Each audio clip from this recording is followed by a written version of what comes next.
આજે આપણે શરીરનું હલનચલન આ પ્રકરણનું એકદમ ફોકસ્ડ લાઇન બાય લાઇન પુનરાવર્તન શરૂ કરીશું. આ આખું પુનરાવર્તન 4 મુખ્ય વિભાગોમાં વહેંચાયેલું છે, જેથી કોઈ પણ મુદ્દો છૂટી ન જાય. તો ચાલો શરૂ કરીએ વિભાગ 1થી માનવ શરીર અને સાંધા અને તેની હલનચલનની ક્રિયાવિધિ. કોષ્ટક 5.1 પર ધ્યાન આપો. આપણે દરેક પંક્તિને વિગતવાર જોઈશું. પંક્તિ 1.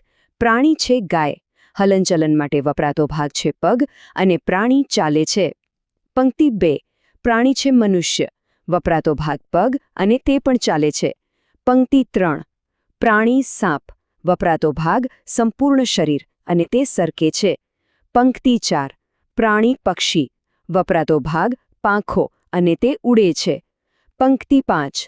પ્રાણી જંતુ. વપરાતો ભાગ પાંખો અને તે પણ ઉડે છે. પંક્તિ 6. પ્રાણી માછલી. વપરાતો ભાગ મીનપક્ષ અને તે તરે છે. હવે જુઓ કોષ્ટક 5.2 જે માનવ શરીરના હલનચલન વિશે છે. ચાલો દરેક ભાગનું વિશ્લેષણ કરીએ.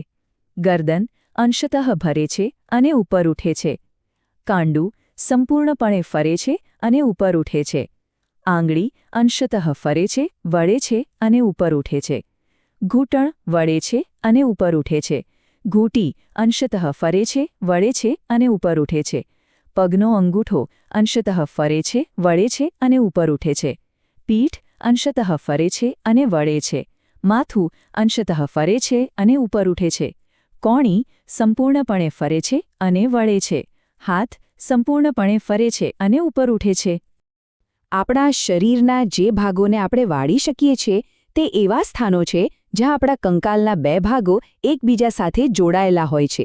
આ સ્થાનોને સાંધા કહેવાય છે. તો એ સમજવું જરૂરી છે કે સાંધા હલનચલન માટે એકદમ મુખ્ય છે.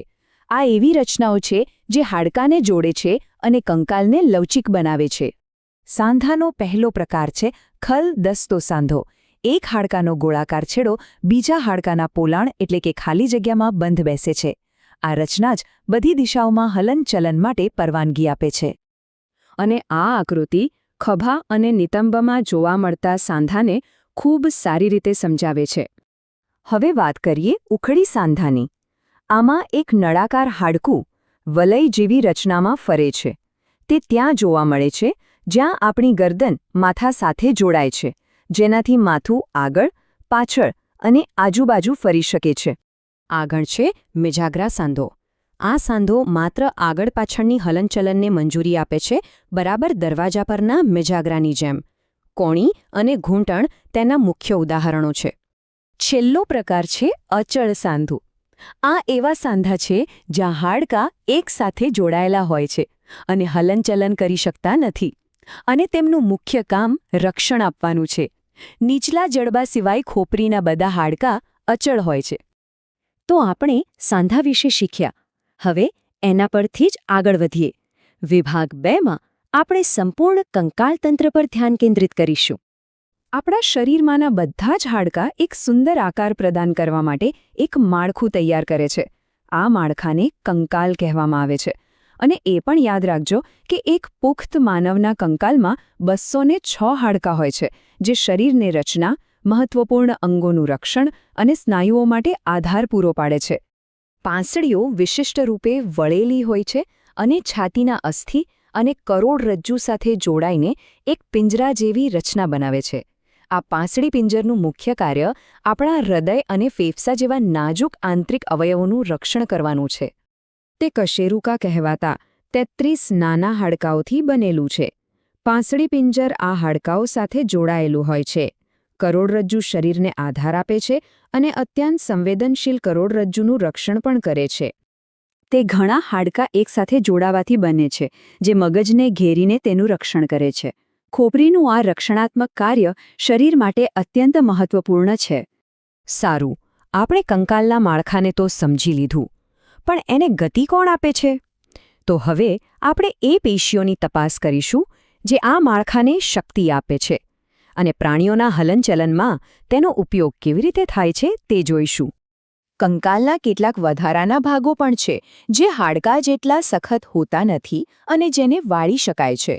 તેને કાસ્થિ કહેવામાં આવે છે, આને સમજવા માટે તમારા કાનને અનુભવો. તમને કેટલાક સખત ભાગો મળશે જે વાળી શકાય છે.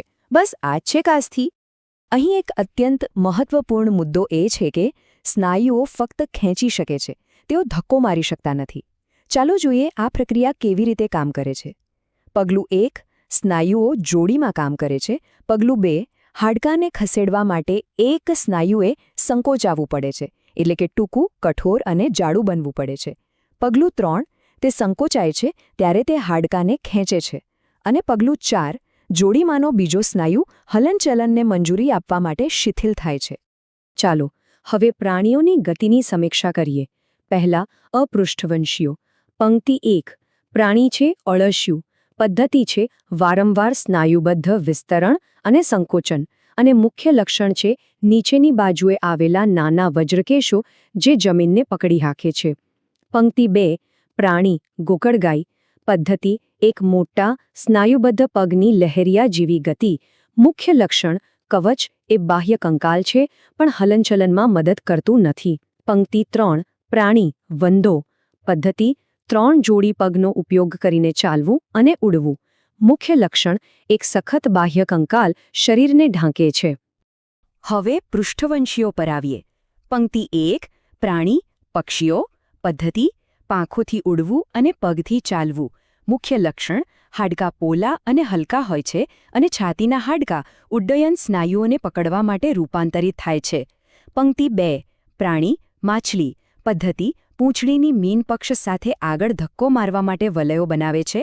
મુખ્ય લક્ષણ શરીર ધારારેખીય હોય છે અને મીન પક્ષ સંતુલન અને દિશામાં મદદ કરે છે. પંક્તિ 3, પ્રાણી સાપ. પદ્ધતિ જમીન સામે ધક્કો મારીને વલયોમાં સરકે છે. મુખ્ય લક્ષણ લાંબી કરોડરજ્જુ અને ઘણા પાતળા એકબીજા સાથે જોડાયેલા સ્નાયુઓ ધરાવે છે. અને હવે આપણે આખા પ્રકરણના સૌથી મહત્વના મુદ્દાઓ અને મુખ્ય ખ્યાલોને એકીકૃત કરીશું. આ સારાંશ પર ખાસ ધ્યાન આપજો. ચાલો હવે આપણે અંતિમ સારાંશના મુદ્દાઓ વાંચીશું. એક પછી એક ધ્યાનથી સાંભળજો. પહેલો મુદ્દો, અસ્થિ અને કાસ્થિ માનવ શરીરનું કંકાલ બનાવે છે. બીજો મુદ્દો, સ્નાયુઓની બે જોડના વારાફરતી સંકોચન અને શિથિલનથી હાડકાનું હલનચલન થાય છે. ત્રીજો મુદ્દો, હાડકાના સાંધા વિવિધ પ્રકારના હોય છે જે તેઓ જે પ્રકારની ગતિને મંજૂરી આપે છે તેના પર આધાર રાખે છે. ચોથો મુદ્દો, માછલીનું શરીર તરવા માટે ધારારેખીય હોય છે. અને પાંચમો મુદ્દો, સાપ જમીન પર બાજુમાં વલયો બનાવીને સરકે છે. અંતમાં આ પ્રકરણના મુખ્ય શબ્દો પર એક નજર કરીએ. પરીક્ષા માટે આ શબ્દભંડોળ ખૂબ જ મહત્વનું છે. બેકબોન એટલે કરોડરજ્જુ. બોલ એન્ડ સોકેટ જોઇન્ટ એટલે ખલદસ્તો સાંધો. બ્રિસ્ટલ્સ એટલે વજ્રકેશો. કાર્ટિલેજ એટલે કાસ્થિ. કેવિટી એટલે પોલાણ. ફિક્સ્ડ જોઇન્ટ એટલે અચલ સાંધો. હિન્જ જોઇન્ટ એટલે મિજાગ્રા સાંધો. મસલ એટલે સ્નાયુ. સ્કેલિટન એટલે કંકાલ અને સ્ટ્રીમલાઇન્ડ એટલે ધારારેખીય.